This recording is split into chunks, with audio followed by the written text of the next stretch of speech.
Guys সকাল সকাল এখন বসে এগুলা খই বাসা হবে। এটা হচ্ছে খই চালনি, এটাতে দিয়ে এগুলা খই বাসা হবে। খই যেগুলো ধানের খোসা আছে এগুলো এখন এখান থেকে ছাড়ানো হবে। দেখেন আপনারা কিভাবে এই খই চালা দিয়ে খইগুলো বাসি। গাইস এগুলো হচ্ছে খই, সেই দিন আপনাদের সাথে শেয়ার করছি কিভাবে ভাজা হলো, ধান থেকে কিভাবে খই বের করা হলো। এখন এগুলা এই ডালা দিয়ে চালা হবে। চেলে চেলে এখন এই ধানের যে খোসাগুলো আছে এগুলো সুন্দরভাবে বেছে খাওয়ার জন্য প্রস্তুত করা হবে। তো সবাই দেখতে থাকুন পুরো ভিডিওটি। এগুলো এখন এখান থেকে এই ডালাতে নেওয়া হচ্ছে।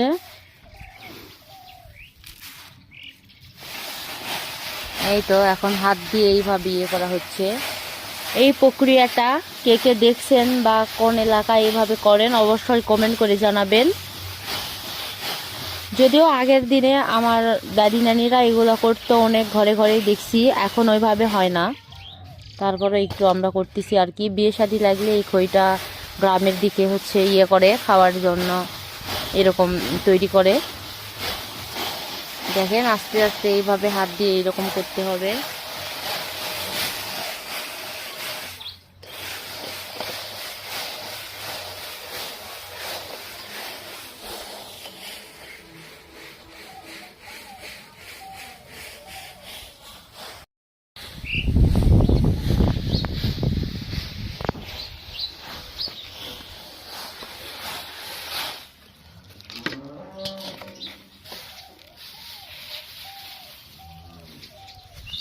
তো সবগুলো এখন করা হচ্ছে।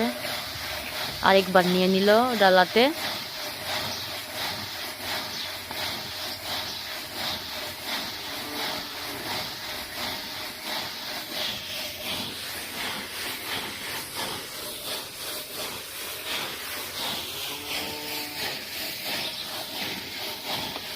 গাইস এখন আমি করব, দেখেন কিভাবে করতে হয়।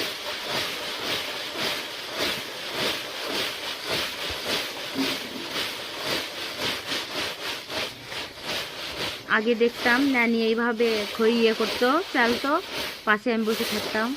তো এখন তো নানি নেই, মা হচ্ছে খই চালতিছে, আমি একটু বসে আছি। তারপরে দেখি আমি একটু ট্রাই করতেছি পারি কি না। এইভাবে এটা করতে হয়। ও বাবা কোথাও চলে যাবে। তো কাদের এলাকায় এভাবে খই প্রক্রিয়াজাত করা হয় অবশ্যই জানাবেন।